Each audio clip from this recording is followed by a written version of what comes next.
우리들 교회에서 진행하는 목회자 띵크 목회자 세미나에 저하고 아내하고 참석합니다. 여러분 기도를 많이 해주시기 바랍니다. 할렐루야. 기도 많이 해주시면 좋겠고요. 그리고 오늘 그러니까 매월 셋째 주에 여기 세진회에서 4시에 예배가 있습니다. 4시에. 그래서 저희가 상황을 봐서 올라가서 하든지 이분들이 좀 일찍 오면 올라가서 하든지 아니면 하다가 올라가든지 그렇게 좀 하도록 하겠습니다. 여러분 오늘 사무엘하 3장 12절에서 19절 본문으로 자기 유익을 위한 언약이라는 제목으로 말씀 나누겠습니다. 오늘 본문을 보기 전에 먼저 사무엘하 전체의 흐름을 잠깐 짚어야 합니다. 사무엘상 하는 몇 권이라 그랬어요? 원래? 한 권이라 그랬어요.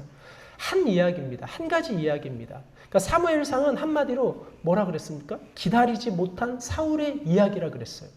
하나님보다 사람을 의식했고 말씀보다 상황을 붙들었고 기다림보다 조급함을 택했어요. 그리고 사무엘 하는요. 하나님의 때를 기다린 다윗의 이야기라고 말씀드렸어요.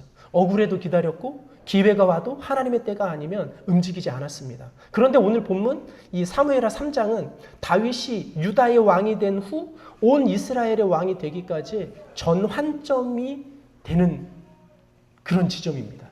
사울이 죽었습니다. 사울의 군사령관 아브넬이 이스보셋을 왕으로 세웠습니다. 다윗이 다스리는 유다와 이스보셋이 다스리는 이스라엘 사이에 전쟁이 계속되었습니다. 그런데 오늘 본문에서 갑자기 아브넬이 다윗에게 손을 내밉니다. 내 손이 당신을 도와 온 이스라엘이 당신에게 돌아오게 하리이다. 언뜻 보면 굉장한 장면 같아요. 아브넬이 드디어 하나님의 뜻을 깨달은 것 같습니다. 다윗이 왕이 되어야 한다고 인정한 것 같습니다. 그런데 정말 그럴까요? 오늘 본문을 제대로 읽으면 전혀 다른 이야기가 나옵니다. 자, 첫 번째입니다. 첫 번째는 같이 읽어봅시다. 시작. 언약처럼 보이지만 계산이 숨어 있습니다. 12절 말씀이에요. 아브넬이 자기를 대신하여 전령들을 다윗에게 보내어 이르되 이 땅이 누구의 것이니까? 또 이르되 당신은 나와 더불어 언약을 맺사이다. 내 손이 당신을 도와 온 이스라엘이 당신에게 돌아가게 하리이다 하니. 아브넬이 다윗에게 사자를 보냅니다. 그리고 말합니다. 뭐라 그래요? 이 땅이 누구의 것이니까? 그래요. 그러니까 이 말이 굉장히 신앙적으로 들립니다. 하나님의 뜻을 인정하는 것 같아요. 이 나라는 결국 다윗의 것이라는 고백하는 것 같습니다. 그런데 왜 아브넬이 갑자기 이 말을 했을까요? 아브넬은 어떤 사람인지 여러분 아시죠? 좀 맥이 짚어지시죠? 큐티를 계속 해오셨으면 알아요. 다윗 밑에는 누가 있어요? 요압. 누가 있어요? 요압. 사울 밑에는 누가 있었어요? 아브넬. 그 아브넬이에요. 그러니까 사울 왕가에서 지금 군대 장관하는 그 사람이 아브넬입니다. 그 아브넬이 지금 사울의 아들 이스보셋을 왕으로 세우고 그 밑에 있는 거예요. 그러니까 다윗하고는 지금 어떤 관계예요? 적대적인 관계란 말이죠. 그런데 갑자기 뭐라고 얘기를 해요? 다윗이 왕이 될 거다. 뭐 이런 얘기를 하는 겁니다. 그러니까 왜 아브넬이 갑자기 이러냐? 3장 7절부터 봐야 돼요. 3장 7절을 한번 보겠습니다. 3장 7절. 한번 다 함께 읽어보겠습니다. 시작. 사울에게 첩이 있었으니 이름은 리스바요 아야의 딸이더라. 이스보셋이 아브넬에게 이르되 내가 어찌하여 내 아버지의 첩과 통관하였느냐 하니. 그러니까 무슨 일이 있었습니까? 지금 그 아브넬이 죽은 사울의 첩을 통관한 거예요. 그리고 8절 읽어봅시다. 시작. 아브넬이 이스보셋의 말을 매우 분하게 여겨 이르되 내가 유다의 계머리냐? 내가 오늘 당신의 아버지 사울의 집과 그의 형제와 그의 친구에게 은혜를 베풀어 당신을 다윗의 손에 내주지 아니하였거늘 당신이 오늘 이 여인에게 관한 허물을 내게 돌린. 이스보셋이 아브넬에게 따집니다. 당연히 어찌하여 내 아버지의 첩을 취하였느냐? 아브넬이 어떻게 반응합니까? 불같이 화를 내는 거예요. 자기가 잘못했으면서도 불구하고 내가 유다의 계머리냐? 그러면서 화를 내는 거예요. 적반하장이죠. 분노하고 있어요. 자존심이 상했어요. 내가 이 정도 공로를 세웠는데, 내가 내가 너희 집안을, 내가 이렇게 하나님의 은혜를 주신 게 아니라 누가 은혜를? 내가 은혜를 베풀어가지고 이렇게 너를 왕으로 세웠는데, 이런 취급을 받느냐? 이런 얘기예요. 그리고 그날 바로 다윗에게 사람을 보냅니다. 보이시죠? 이제 어떤 내용인지 보이시죠? 예. 그러니까 그냥 성경을 쭉 읽으면 그냥 지나가는 거예요. 그런데 알고 보면 뭐가 있어요? 계산이 있는 거죠. 계산이. 자기가 잘못했어요. 예? 당연히 이스보셋이 화낼 수 있는 건데 그러다 보니까 이제 자기 자리가 흔들립니다. 그때부터 아브넬은 자기 유익을 위한 계산이 시작되는 겁니다. 여러분 이런 경우를 우리는 얼마나 많이 경험합니까? 교회를 열심히 다니다가 누군가에게 상처를 받으면 갑자기 다른 교회로 갑니다. 그러면서 뭐라고 얘기를 해요? 하나님이 인도하셨다. 여러분들이 그런 게 아니고 제가 그랬어요. 제가 열심히 섬기다가 은혜가 안 되고 무슨 일이 있으니까 제가 나오고 나서 뭐라 그래요? 하나님이 인도하셨다고. 우리 다 그러잖아요. 저만 그럽니까? 반응들을 안 하십니까? 봉사를 열심히 하다가도요, 내 공로를 알아주지 않으면 안 합니다. 안 하겠다고 던져버려요. 누가 그런다고요? 제가 그런다고요. 제가 그래왔다고요. 그러면서 뭐라고 얘기합니까? 은혜가 없어졌다고 말하는 거죠. 말씀을 들을 때는 은혜를 받다가 내 삶에 찌름이 오면 갑자기 다른 자리를 찾습니다. 그러면서 말씀이 안 들린다고 합니다. 그런데 정직하게 봐야 되는 거죠. 그 변화가 정말 하나님의 인도였습니까? 아니면 내 자존심이 상했기 때문이었습니까? 내 유익이 흔들렸기 때문이었습니까?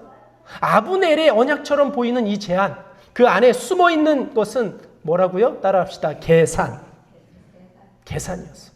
구약 성경에 이런 패턴이 반복됩니다. 여러분 시므이 아세요? 사무엘하 우리가 앞으로 볼 겁니다. 16장에 다윗이 아들 압살롬에게 쫓길 때 시므이는 흙을 뿌리며 다윗을 저주했어요.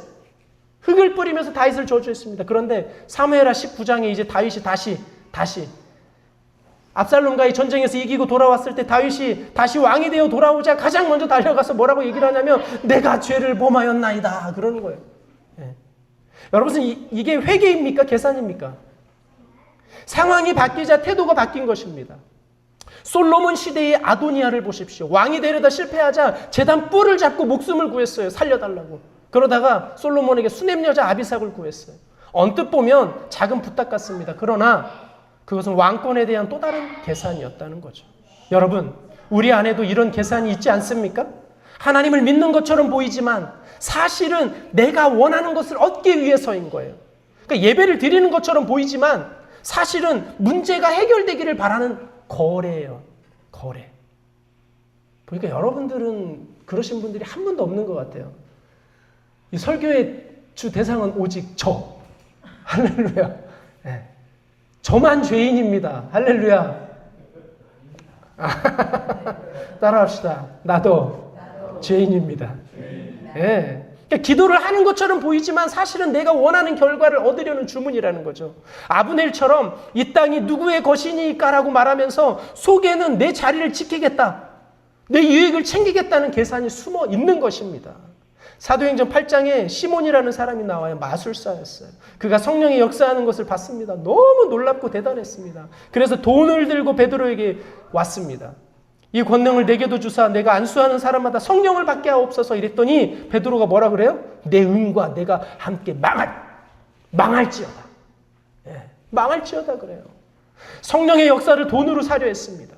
하나님의 능력을 내 유익을 위한 도구로 사용하려 했어요. 여러분 이것이 얼마나 무서운 죄인지 모릅니다. 그런데 우리도 묻지 않을 수 없어요. 여러분 왜 하나님께 나아가십니까? 여러분 왜 예배를 드리십니까? 여러분 왜 기도하십니까? 여러분 왜 말씀을 읽으십니까? 하나님이 좋아서입니까? 한 명만? 한 명만? 네. 하나님이 좋아서이십니까? 안 좋아서이십니까? 응? 하나님의 뜻이 이루어지기를 원해서입니까? 아니면 내 문제가 해결되어야 하기 때문입니까? 저는 두 손 들고 아멘. 제가 그랬다고요, 제가. 제 유익을 위해서 저는 기도했어요. 하나님을 사랑한다고 하면서 사실은 하나님을 이용하려는 것. 이것이 오늘 본문 아브넬의 모습입니다. 그리고 솔직하게 보면 저의 모습입니다. 그리고 여러분들의 모습입니다. 저도 처음 신앙생활 했을 때 이미 아직 죄인 되었을 때 아닙니까? 당시 제가 빚이 한 7천에서 한 8천 정도 있었어요. 그리고 국가의 세금이 한 1억 8천 정도 있었습니다. 제가 계산을 해보니까 계산이 안 나와요. 그렇죠? 정상적으로 벌어서는 이거를 갚으려면 너무 오래 걸릴 것 같아요. 그때 제가 중국 북경에 있지 않았습니까? 내가 이래서 갚는 것보다 하나님이 갚아주시면 빠르겠다. 왜냐하면 그때 당시 제가 들은 설교들이 보니까 거의 기복설교였어요.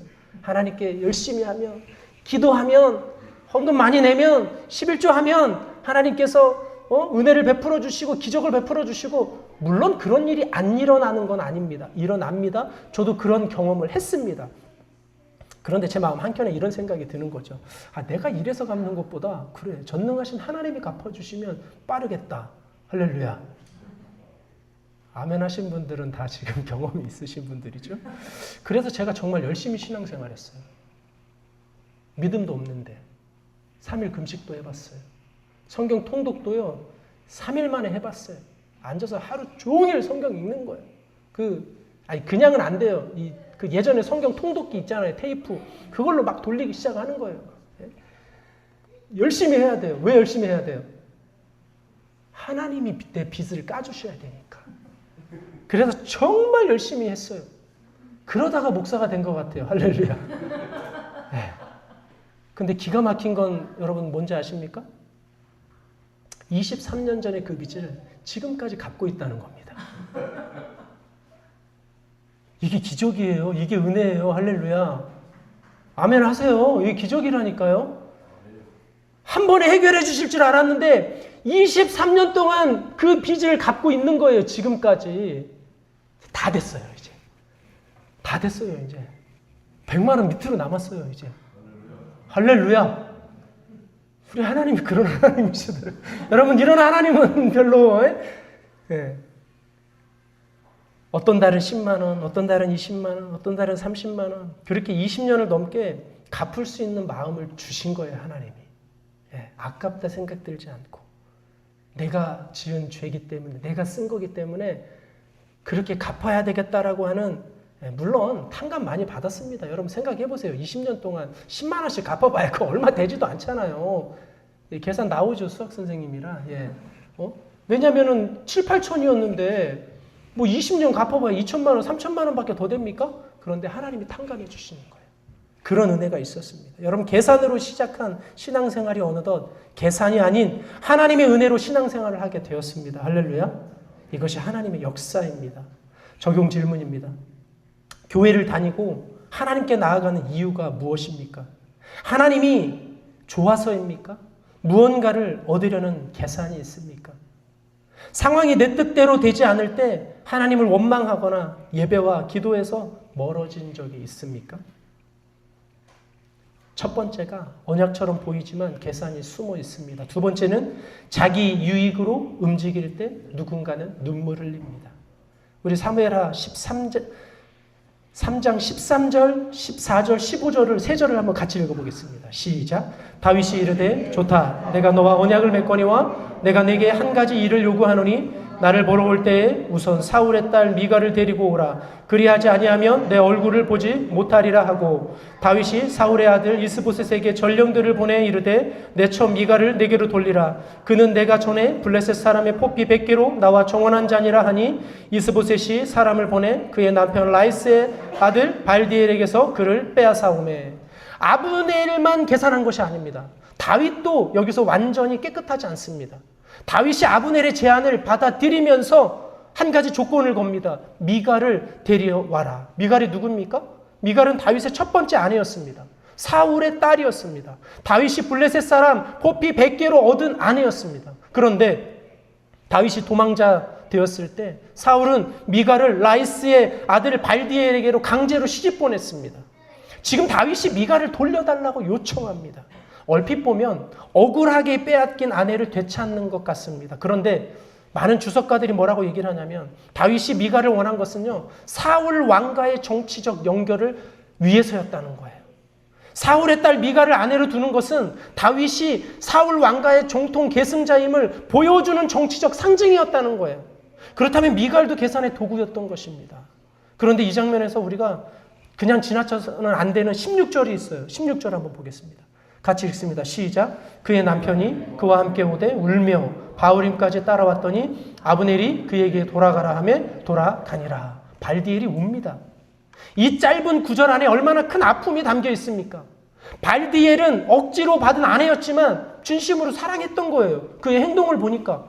미가를 빼앗기는 날 그는 따라가며 울었습니다. 바후림까지 따라갔습니다. 그러다가 아브넬이 돌아가라. 무서웠겠죠. 돌아갔습니다. 이 발디엘의 눈물을 아브넬이 봤겠습니까? 다윗이 알았겠습니까? 아마 그들의 시야에는 없었을 것입니다. 자기 유익에 집중하는 사람의 눈에는 다른 사람의 눈물이 보이지 않습니다. 사랑하는 성도 여러분, 이것이 자기 유익으로 사는 사람의 특징입니다.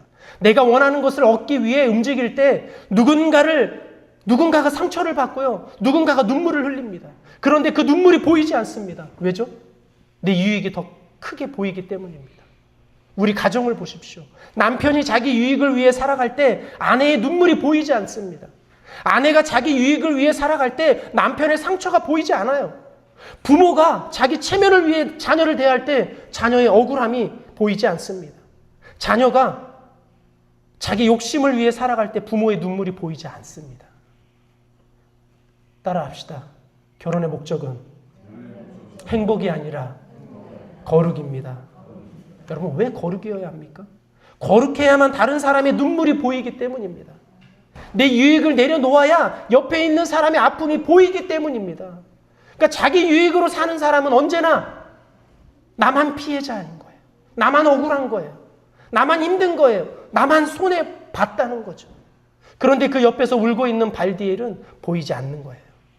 사무엘상 15장에서 사울을 한번 보십시오. 하나님이 아말렉을 진멸하라 하셨습니다. 사울이 전쟁에서 이겼어요. 그런데 좋은 짐승은 남겨뒀습니다. 왜죠? 사무엘상 15장 24절에 내가 백성을 두려워하여 그들의 말을 청종하였나이다. 누구의 말을 청종했다고요? 백성의 말을 청종했다는 거예요. 하나님보다 백성의 눈치를 봤어요. 하나님보다 내 자리를 지키는 것이 더 중요했습니다. 자기 유익이었어요. 그 결과가 무엇입니까? 그 불순종이 이스라엘 역사를 흔들었어요.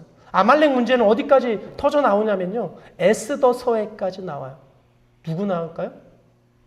아말렉 사람 하만. 하만이 아말렉 사람이에요. 이스라엘 민족, 유다 민족을 다 죽이려고 하잖아요. 자기 유익으로 내린 한 번의 결정이 얼마나 오랫동안 얼마나 많은 사람에게 영향을 미칩니까?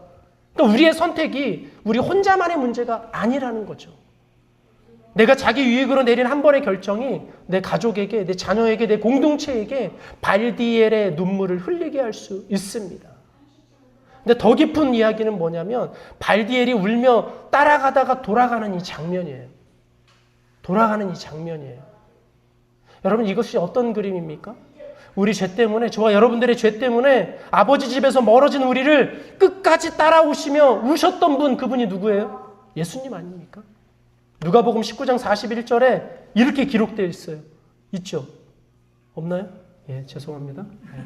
예수님께서 예루살렘 가까이 오사, 따라합시다. 성을 보시고 우시며, 성을 보시며 우시는 거예요.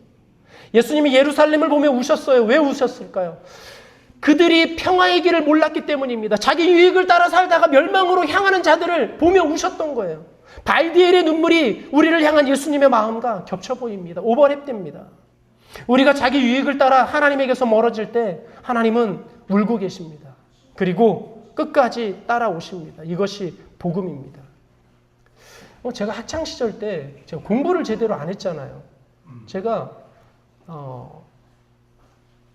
고등학교 1학년 자퇴하고 그리고 검정고시를 땄던 게 25살입니다. 25살 때 검정고시를 따고 그리고 하나님께서 불러주셔서 신학교를 가는데 28살, 29살 때 칼빈 신학대학교를 가는 거예요. 그러니까 이 가방끈이 저는 어떻게 된 거예요? 뭐 보통 사람들이 가방끈이 짧다 그러는데 짧진 않아요, 제가. 대학원까지 나왔잖아요. 근데 가방끈이 중간에 잘렸어요. 잘렸다가 가방끈을 다시 이었어요. 그랬더니 힘든 거예요. 그랬더니 제 안에 상처가 있는데 뭐냐? 배워야 될 때 배우지 않고 공부해야 될 때 공부해야 하지 않으니까 계속 뭔가 배우고 싶은 거예요. 제가 자격증이 많아요. 쓸데없는 자격증이 너무나 많아요. 제가 목사인데요. 건축도장 기능사도 있어요. 건축도장 기능사. 제가 목공, 여러분 혹시 목공에 뭐 1급 자격증이 필요하면 저한테 오시면 돼요. 저한테 48시간 교육받으면 제가 줄 수 있어요. 잽스라고 아세요? 정철영어학교? 잽스부터 해서 자살 방지, 뭐 얼마나 많은지 몰라요. 자격증이, 그러니까 끊임없이 배우고 싶은 것이 제 안에 열망이 있어요. 그래서 지금도 배우고 있어요, 사실은. 아내한테 욕먹으면서. 그러다 보니까 제가 가장 배우면서 꽂혔던 게 뭐냐면 목공이었어요, 목공. 목공은 남자들의 이 로망이잖아요. 자기 목공실이 있는 거, 이거 로망이거든요. 저는 목공실을 다 가지고 있으면서 이제 하나씩 공구를 사는 거예요. 아니, 제가 목공을 배울 때 보니까 정말 실력 있는 분들은요, 아주 오래된, 아주 저렴한 그 공구와 그 수공구로 작품을 만들어 내시는 거예요. 근데 저는 실력이 있어요, 없어요? 왜 그렇게 생각하세요? 왜 없다고 고개를 절레절레 흔드세요? 저는 실력이 없다 보니까 뭐가 좋아야 돼요? 도구가 좋아야 돼요. 장비빨이야 돼. 연장이 좋아야 된다고요. 그러니까 제가 이제 공구를 하나씩 사는 거예요. 예. 뭐 여기서 말해도 되겠죠. 빨간 거 있어요. 공구, 수공구에 그래도 미국 거, 미러키 거 있어요. 이거를 전동 공구를 하나씩 사기 시작하는 거예요. 근데 이게 싸지가 않아요. 사다 보니까 몇백만 원, 사다 보니까 몇천만 원 이렇게 되는 거예요. 그런데 저희 집은 그때 당시에 청소기가 이거 길게 줄 빼가지고 청소하는 거. 근데 줄이 길지도 않으니까 당시에 저희가 살던 집이 60평이었어요. 몇 평이었다고요? 살아보셨습니까? 60평. 부러워요? 청소하려면 죽어요. 예. 그런데 제 아내는 늘 그 청소기를 여기다 꽂고 밀다가 또 이게 방턱이 얼마나 많겠어요. 집이 60평이었으니까 거의 식당이었어요, 식당. 그러니까 얼마나 방이 많겠어요. 그 턱을 넘어가려고 그렇게 청소기 가지고 힘들게 일하는데 저는 전부 다 전동 공구로 가지고 있는 거예요. 그렇게 공구를 막 사는데 하루는 아내가 너무 힘들어하는 거예요. 팔도 아프다 그러고 허리도 아프다 그러고 왜 아프냐? 나만큼 일 열심히 하냐? 그랬더니 청소기 미는데 힘들다는 거예요. 그 아픔이 오늘 그 발디엘의 눈물이 보이지 않는 것처럼 아내의 눈물이 보이지 않는 거예요. 그러니까 저는 계속 공구 사고 장비 사고 그렇게 저는 저의 유익을 위해서 그렇게 살다 보니까 아내가 눈물을 흘리고 있는 거예요. 아픈 거예요. 그래서 사과 농사 짓는데 첫 해에 허리 디스크 걸려갖고 그 뒤로 사과 밭에 안 온 건 아니고 계속 왔어요. 그러니까 뭐냐면 우리는 내 유익을 위해서 살다 보니까 다른 사람의 눈물이 보이지 않는 거예요. 그렇게 오랫동안 아내의 눈물과 자녀들의 눈물을 보지 못하고 깨닫지 못했던 저에게 지금 얼마나 많은 사람들을 붙여주시는지 몰라요. 눈물 흘리는 사람들. 아시죠? 30년 전 이야기부터 하면서 눈물 흘리시는 분들. 20년 전 이야기부터 하시면서 눈물 흘리시는 분들. 말씀이 깨달아지니까, 은혜가 되니까, 이제는 날마다 저의 죄를 보고 가는 거예요. 그래서 요즘에는 제가 어떤 물건을 살 때 그냥 살까요, 안 살까요? 예? 사요. 예. 지금 이 삼각대도 저기 당근에서 샀어요. 그런데 예전 같으면 아내 몰래 가서 샀을 건데 아내를 데리고 가서 샀어요. 여보, 나 이거 사러 간다. 당근에 사러 간다. 이거 지금 중고로도 17만 원짜리인데 7만 원 주고 샀어. 예. 아내의 표정이 어떤 표정이었을까요? 상상에 맡기겠습니다. 예. 또 사냐? 또 사냐? 여러분들은 어떻습니까? 여러분들의 유익으로 움직일 때 여러분 주위에 눈물 흘리고 있었던 사람은 없었습니까? 적용 질문입니다. 내 유익을 위해 움직였을 때 내 가족 중에, 내 가까운 사람 중에 발디엘의 눈물을 흘리는 사람이 있지는 않습니까? 나는 다른 사람의 아픔과 눈물이 보입니까? 만약 보이지 않는다면 그것은 내가 지금 무엇을 더 크게 보고 있다는 뜻입니까? 첫 번째는 언약처럼 보이지만 계산이 숨어 있습니다. 두 번째는 자기 유익으로 움직일 때 누군가는 눈물을 흘립니다. 마지막 세 번째 함께 읽어보겠습니다. 시작. 하나님의 말씀은 내 유익을 위한 도구가 아닙니다. 17절 18절이에요. 아브넬이 이스라엘 장로들에게 말하여 이르되 너희가 여러 번 다윗을 너희의 임금으로 세우기를 구하였으니 이제 그대로 하라. 여호와께서 이미 다윗에게 대하여 말씀하시기를 내가 내 종 다윗의 손으로 내 백성 이스라엘을 구원하여 블레셋 사람의 손과 모든 대적의 손에서 벗어나게 하리라 하셨음이니라 하고. 여러분, 여기서 정말 중요한 장면이 나옵니다. 아브넬이 이스라엘 장로들을 설득합니다. 그리고 무엇을 사용합니까? 하나님의 말씀을 인용합니다. 여호와께서 다윗에 대하여 말씀하시기를. 여러분, 이 말씀이 틀린 말씀 아니죠. 하나님은요, 정말로 다윗을 통해 이스라엘을 구원하겠다고 사무엘상 16장에서 다윗에게 기름을 부으셨습니다. 이건 사실이에요. 하나님의 진짜 말씀입니다. 그런데 아브넬이 이 말씀을 꺼낸 이유가 무엇입니까? 하나님의 뜻을 이루기 위해서입니까? 아니라는 거예요. 자기 자리를 지키기 위해서예요. 이스보셋에게 기분이 상했기 때문이에요. 내 이익이 흔들렸기 때문입니다. 하나님의 말씀을 내 목적에 갖다 쓴 거예요. 사랑하는 성도 여러분, 이것이 얼마나 무서운 일인지 아십니까?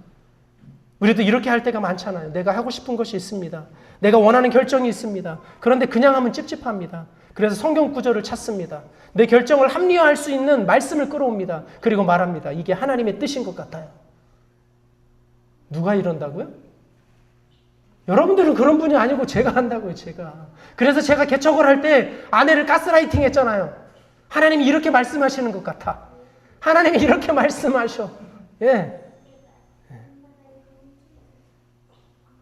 이것이 바로 아브넬이 한 일입니다. 말씀이 나를 이끄는 것이 아니라 내가 말씀을 이끌고 다니는 거예요. 말씀이 나를 가르치는 것이 아니라 내가 말씀을 내 뜻대로 사용하는 것입니다. 이것이 신앙생활의 가장 위험한 함정입니다. 예레미야 23장 16절을 보십시오. 한번 같이 읽어봅시다.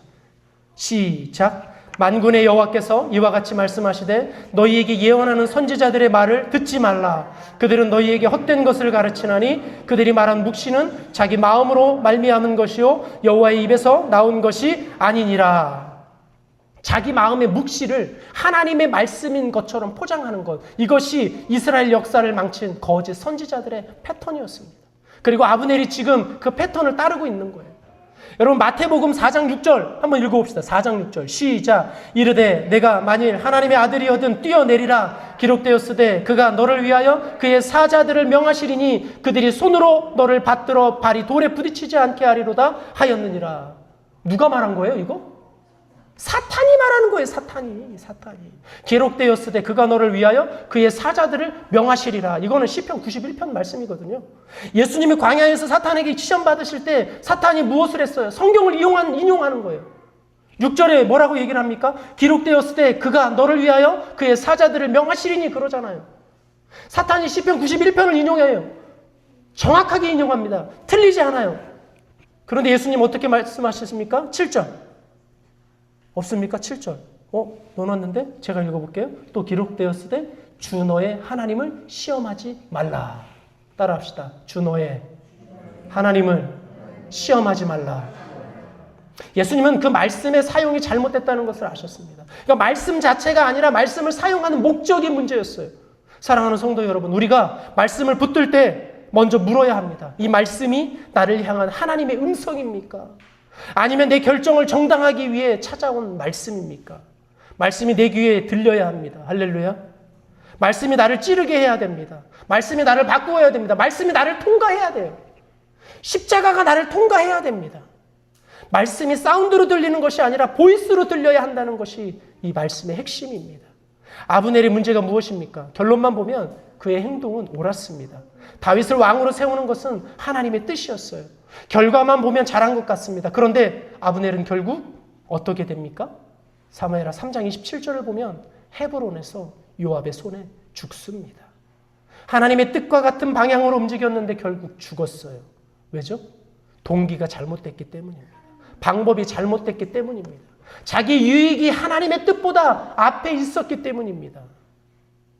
이것을 구속사적으로 더 깊이 보면 하나님은 결코 자기 유익을 위해 움직이시지 않는 분이에요. 로마서 5장 8절 보면 우리가 아직 죄인 되었을 때에 그리스도께서 우리를 위하여 죽으심으로 하나님께서 우리에 대한 자기의 사랑을 확증하셨느니라. 그러니까 우리가 죄인 되었을 때에, 우리가 하나님께 아무런 유익이 되지 않을 때 예수님이 오셨어요. 제가 아직 죄인 되었을 때에 하나님이 저를 찾아오셨다고. 아, 이놈 주의 종으로 써야 되겠다. 아니, 그런 거 아니라고요. 그냥 저 여전히 죄 짓고 있을 때 하나님이 저에게 찾아오셨다고요. 예수님은 자기 유익을 위해 오시지 않았습니다. 저와 여러분들을 위해 오셨습니다. 할렐루야. 저와 여러분들을 위해 죽으셨습니다. 그런데 우리는 어떻습니까? 우리는 자기 유익을 위해 하나님께 나아갑니다.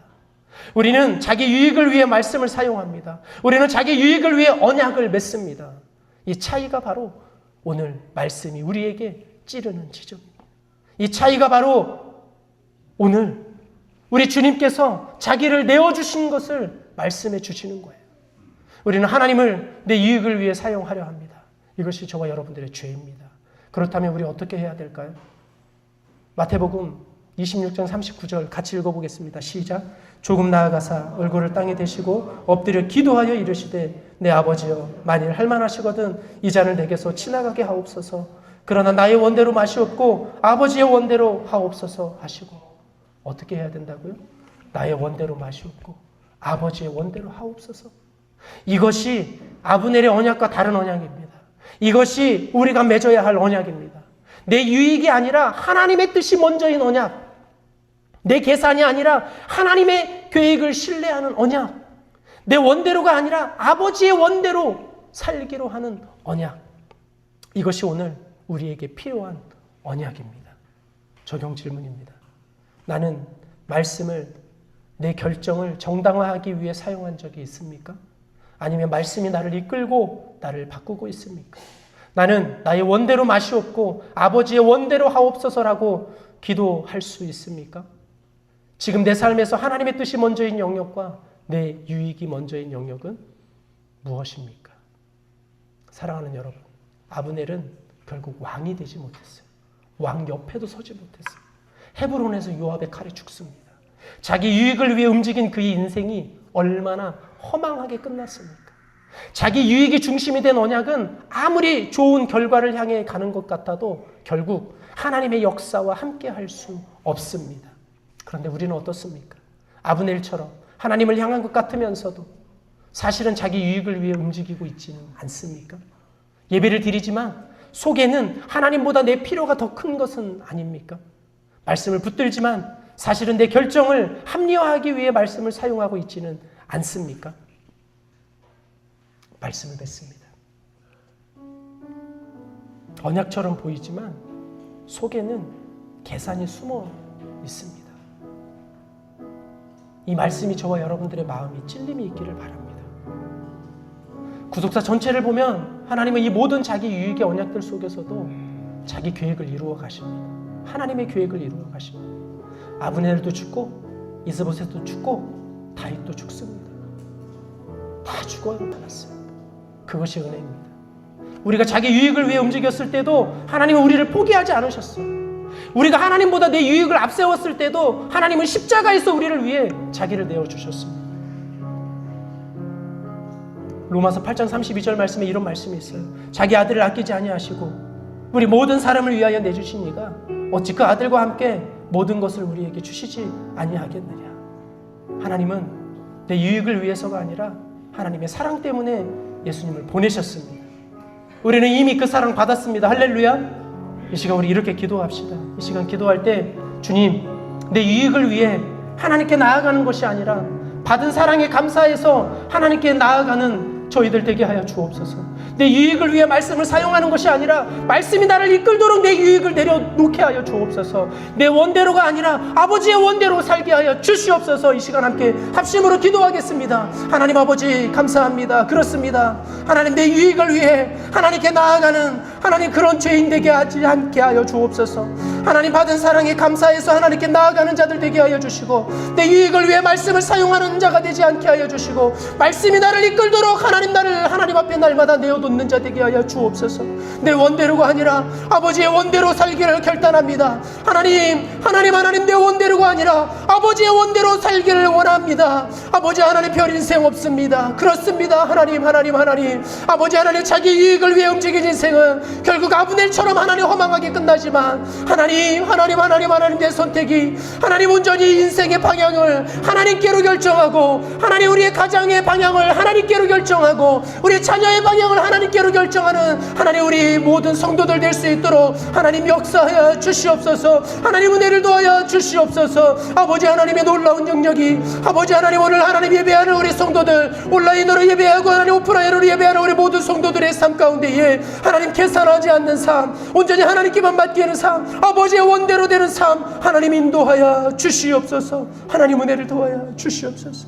하나님 말씀 앞에서 우리 자신을 봅니다. 아브넬처럼 하나님을 향한 것 같았지만 사실은 자기 유익을 위해 움직여온 죄인들입니다. 불쌍히 여겨 주시옵소서. 언약처럼 보이지만 계산이 숨어있던 우리의 신앙을 하나님 보게 됩니다. 말씀을 붙드는 것 같았지만 사실은 내 결정을 합리화하기 위해 말씀을 이용해 왔음을 고백합니다. 주님 용서하여 주시옵소서. 예수님은 자기 유익을 위해 오시지 않으시고 우리를 위해 십자가를 지셨습니다. 그 사랑 앞에 오늘 유익을 내려놓겠습니다.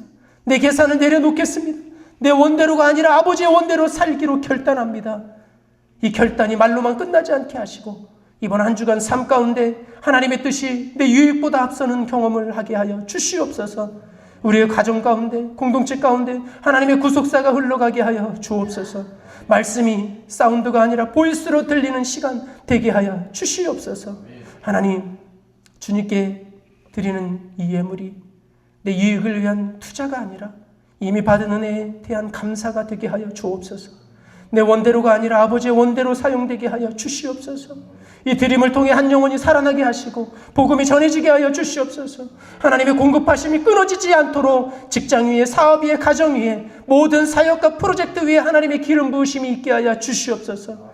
심은 대로 거두게 하시는 하나님께서 하늘의 것으로 채워 주시옵소서. 구원으로 갚아 주시옵소서. 하나님께 드릴 것만 있고 사람들에게 나눌 것만 있는 인생 되게 하여 주시옵소서. 이제는 우리 주 예수 그리스도의 은혜와 하나님의 사랑하심과 성령의 교통하심이 오늘 말씀 앞에서 자기 유익을 위한 언약을 내려놓고 나의 원대로 마시옵고 아버지의 원대로 하옵소서를 입술로 고백하고 삶으로 살아가기로 결단하는 사랑하는 성도들과 그 가정과 생업 위에, 조국교회와 도피성 교회 위에, 지금도 이름도 없이 빛도 없이 주의 복음을 증거하시는 선교사님과 그 가정과 사역 현장 위에 이제로 영원히 함께 하시기를 간절히 축원하옵나이다. 아멘.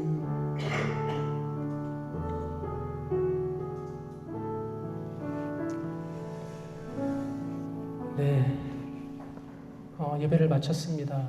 네, 한 주간도 여러분 승리하시고요. 한 주간 목회자 세미나를 위해서 기도 많이 해주시고 저와 아내가 은혜 받고 올 수 있도록, 그래서 여러분들에게 다 모든 것들 다 쏟아내고 섬길 수 있도록 기도해 주시기 바랍니다. 네, 우리 옆 사람하고 우리 인사하겠습니다. 계산하지 마세요. 계산하지 마세요. 근데 또 저 마트 가서는 계산 잘 해야 됩니다. 네, 이상입니다.